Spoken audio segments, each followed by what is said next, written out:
Hey guys, Brian here from Better Chess Training, and in today's video, I'm going to be talking about one of my favorite openings to play against with white, and that is the Sicilian Dragon. What I'm going to do here is show you why I enjoy playing it and show you a few examples from my play, just to give a little background. Actually, let me just put up the opening moves here. So the Sicilian Dragon comes out of the Open Sicilian. And here is the critical juncture where you can have a lot of different types of Sicilians. With E6, you have the Scheveningen. A6, of course, you have the Najdorf. Let's see here. Knight to C6 can transpose into a bunch of stuff, but this it's classified as the classical variation, but it can transpose into a lot of different things. And then you have the dragon here with G6. And the idea here is that this bishop is going to exert a lot of pressure here, combined with these pawn moves, and that black will have a nice attacking game. And there's oftentimes when he's going to sacrifice the exchange on C3. And in general, it's supposed to be a very tactical opening for black. However, there is a nice variation against it, which I think most dragon players don't really like to play against, and that is the Yugoslav attack here with bishop to E3. And after bishop to G7, let me show you some of the lines here. F3, securing the E4 pawn. Black will often castle here. Queen to D2, and here, knight to c6 is the most common move, and for white, castle. This is sort of the starting position for the Yugoslav attack. And there's a couple slight variations here that can be played depending on how white plays and how black plays. So this video is not going to be about the theory about it, but more about some of the thematic ideas that come out of the dragon, as well as a couple of fun games. Just as a little background, I was looking at my statistics and I score quite well. If you look at just my classical games, I played 4 classical games against the dragon in 2021, and I won all 4 of them. I think I'm going to show you one of them today. And when you include rapid, I have like an 80% win rate. And then when you include blitz and bullet, it goes down to about 62%, but it's still well above average. Most of my losses are in blitz and bullet. I think I've only lost like 3 games out of the 20 I played in 2021. And of course, I used Lee Chess's opening analysis for that. So I'm not sure what my stats are. Actually, I didn't play any over the board against the dragon, and really didn't play too much on chess.com either. But in any case, I like playing against a dragon. I do well against a dragon, and hopefully you'll find this video entertaining and maybe educational. So first off, I do want to show a little humility here and show you one of my losses against the dragon, because it's very instructive, actually. So here, from this position, that game went bishop to d7. By the way, this is a rapid game, game in 10. King to b1. Actually, this is from a blitz game, 5+3.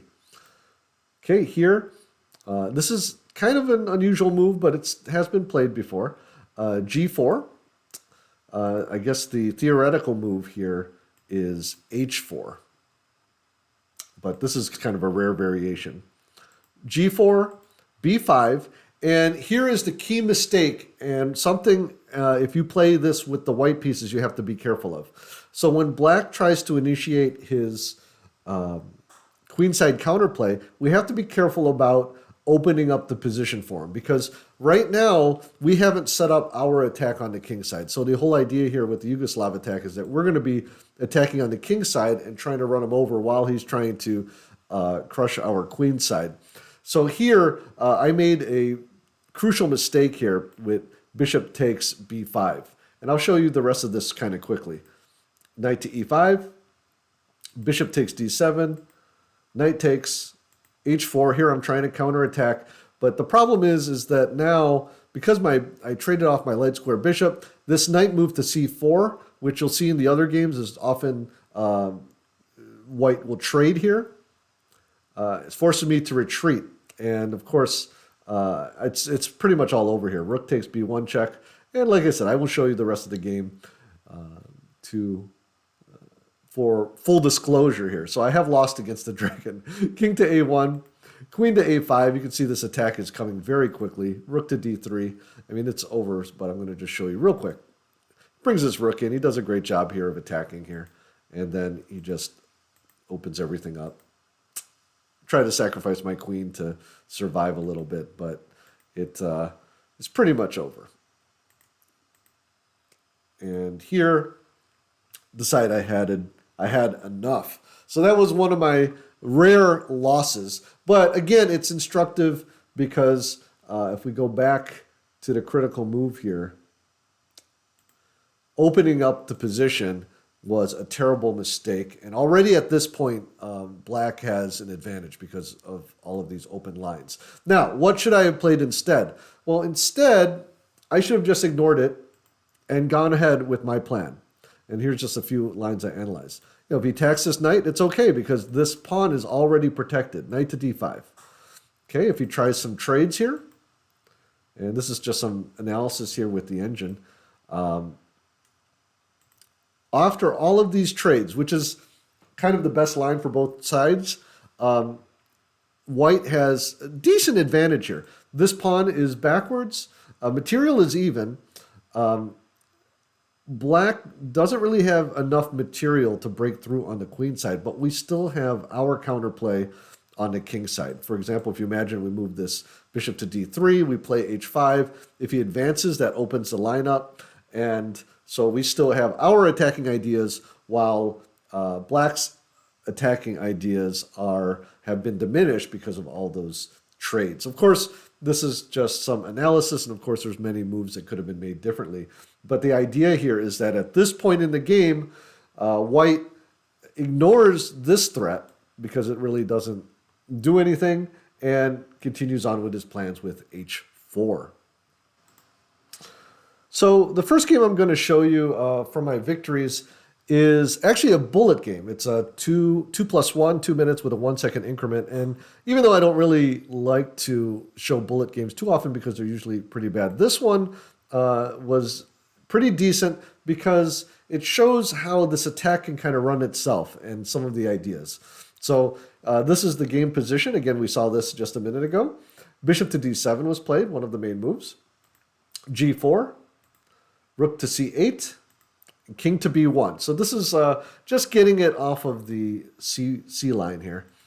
Knight to e5, h4, and now queen to a5. Now here I played a move, and I played this in another game, knight to d5, and the idea here is that after queen takes, that we win a pawn, although it's not really necessarily winning a pawn. With knight takes e7 check.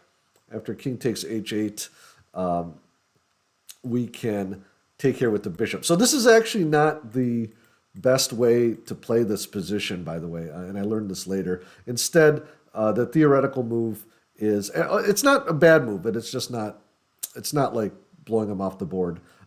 Bishop to e2, just securing this pawn, is the book move with a very, very good record from master practice. But anyways, getting back to the game. Knight to d5 was played, queen to d8,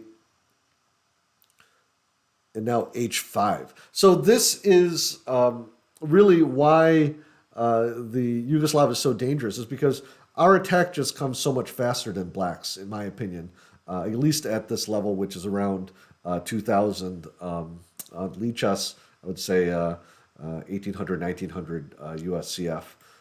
Knight takes f3, and here he tries a sacrifice. Again, this is bullet. So here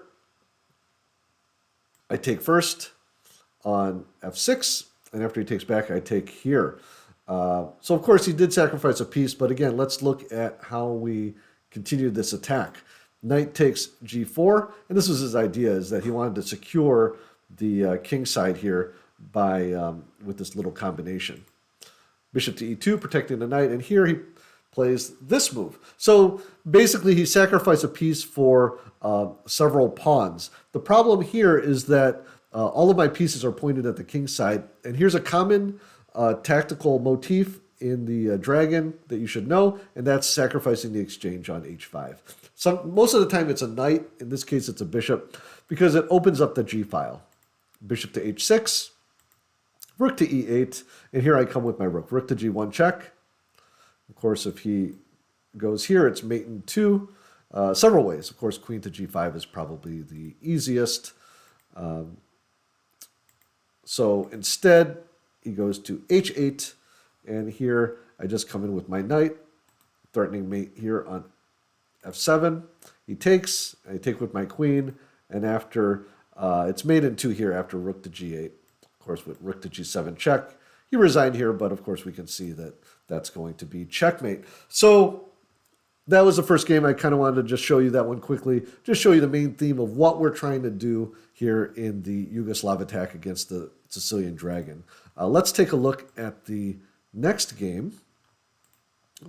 And this one comes from a classical game and is a little more positional in nature, but does have a bunch of tactics as well. Okay, so here d5 is one of black's main tries, and this is one way that he tries to free up his position by playing this break.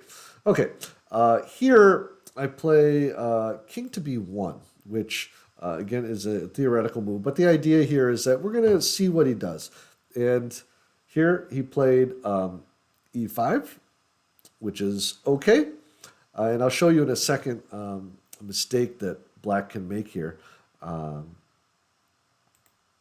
another game. So knight takes c6, b takes c6, and here we trade, and basically I'm winning a pawn. Okay, knight takes d5, queen takes d5, bishop to f5, bishop to c4, here putting the pressure on, developing my bishop, and then queen to c7. Okay, here I played bishop to d3. And here I think, I can't remember fully, but I think because I was up a pawn, I felt I could trade this off, kind of get the pressure off of my king here. And he plays here bishop to c6. Okay, I go bishop to c5, again trying to trade queen to b7, avoiding the trade. And here I'm winning some material. Okay, he plays queen to a6. And of course he's threatening some trouble here. Now, this isn't actually, mate isn't actually threatened here, but I just play a3 just to stop any trouble here. And of course, he could get out of the counterattacks against my queen. So what I do here is I actually realize that I can get a big initiative by sacrificing my queen. Bishop takes a8. Okay, rook takes, and then here, rook, the problem is it makes his back rank very weak. So rook to d8 check, bishop to f8, and now, of course, bishop to c5. So the game is effectively over, but he played a few more moves here because he does have a queen for a couple rooks. I think he's actually for a couple, yeah, basically a couple rooks. He is down in material, but with the queen, you know, he could cause some trouble maybe. Queen to c4. Bishop takes. Now here, rook takes f8 check would be a mistake because after king to g7, it gets a little dangerous because now we have to be careful of this bishop and this bishop getting taken. In fact, after rook to d1, queen takes c5. If we try to save the bishop, then we get into some trouble here. Queen to a2 check, king to c1, queen to a1 check, king to d2, and now black is actually the one who's winning. So we had to be very careful here. So best to take with the bishop with the threatened discovered check, actually basically discovered almost checkmate here. if black is not careful. Let me just show that. For example, if he just plays something like this, then bishop to h6 check is checkmate. Okay, back here. Just play a few more moves here. Plays f5, releasing the checkmate threat. b3, just getting that queen out of the way. Queen to c7. And here I just consolidate. Rook to d1, bringing my other piece into the game. e4, f takes e4, f takes e4. By the way, there's no discoveries where I can win the queen. But it doesn't matter because I basically have so much pressure on the king here. So let me show you the finish. Bishop to h6 check. King to f7. Rook to f8 check. King to e7. And now my other rook comes in. e3. And if you want, pause the video. See if you can find the final move. Here, I finished the game with bishop to g5 mate. So you can see from this game, even if you don't get the classic kingside attack, there's a lot of ways to win.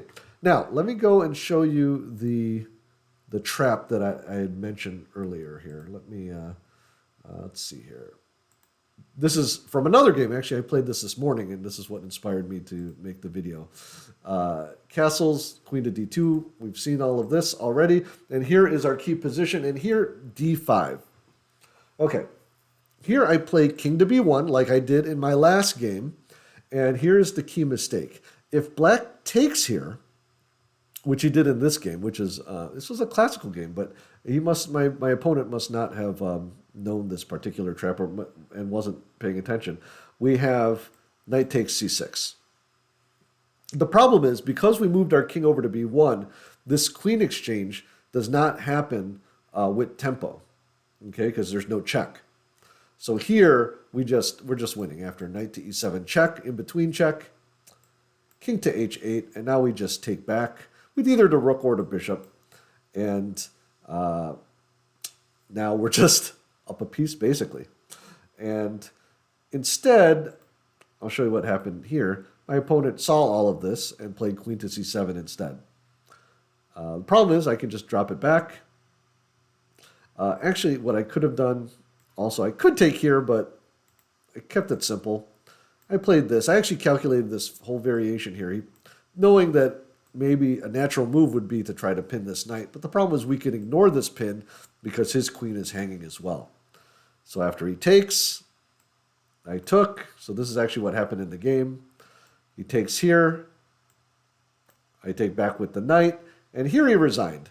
For example, if he moves his rook, he's going to lose this rook anyway. So that was another victory, this time based on a trap in the opening. Okay, finally I want to show you a game where black puts up a little more resistance and we win using our classic kingside attack. So let's play the opening moves here. You've seen this a few times already today. And here, my opponent plays bishop to d7, and I go into g4. By the way, back here, there is another move, and that's bishop to c4. I used to play this system as well. Basically, similar ideas, but I started playing castle's queenside first and holding off on this bishop move, and we'll see why in a second.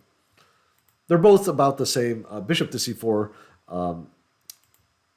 can come often, let's see here, often can come here also. But they're both about the same in terms of theoretical significance, I guess you could say. Okay, g4, rook to c8, king to b1, and here knight to e5. So this is how white should play. This is sort of a theoretical way of playing, and he's going to try to get his knight here. And here's the point. So I keep moving forward with h4 and queen to a5. And again, we saw this before as well. Bishop to e2 is the correct theoretical move that does very well for white, but I played the slightly inferior, but not a bad move, knight to d5. And here, queen takes d2 should happen, but instead my opponent again played queen to d8. Okay, h5, knight takes d5, e takes d5, and here knight to c4. And here's the point behind my opening choice, is that now I can play this bishop takes c4, not having played used the bishop yet. So I save a tempo. Let me just go back real quick and show you just the line here. Normally this happens. Let me just show you this line here. Rook to c8, and then bishop to b3. So we've spent a couple tempos, and then if he comes here with the knight, we spend another tempo capturing it. Okay, so with the system I'm using, I basically save that time with the bishop. Okay, let's get back to the game. Rook takes c4. And here I'm able to open the H file. H takes g6, H takes g6, and here queen to h2. Okay, well you can see black is in a lot of danger, and you can see that this counterplay that often happens just isn't there in time. Rook to e8, queen to h7 check, king to f8, and here, why don't you pause the video and try to find the next move. Okay, here I have to be very precise here. Play bishop to h6. Now, if the bishop takes, of course we have queen to h8 mate. And here my opponent tried to run a little bit with e6. But then we have queen to g7 check, king to e7, and bishop to g5 is mate. Hey guys, I hope you enjoyed that video, and I hope you can see that with the Yugoslav attack, playing against the Sicilian Dragon can be quite fun. You often get attacking chances on the king side, and at least at my level, which is around 2100 Lichess Classical, about 1860 USCF, I find that a lot of the players with the black pieces have trouble with the Yugoslav attack. That being said, I know theoretically the dragon is not a horrible opening in general, but if you play the dragon, maybe I would think about taking up the Sicilian, the Najdorf Sicilian, and if you, with the white pieces, if you play the open Sicilian, definitely check out the Yugoslav attack, either with bishop to c4, or like I play with castles queenside first, and have some fun against the dragon. Have a great day, guys. If you're not already subscribed to the channel, hit that button down below, and I'll talk to you soon. Bye.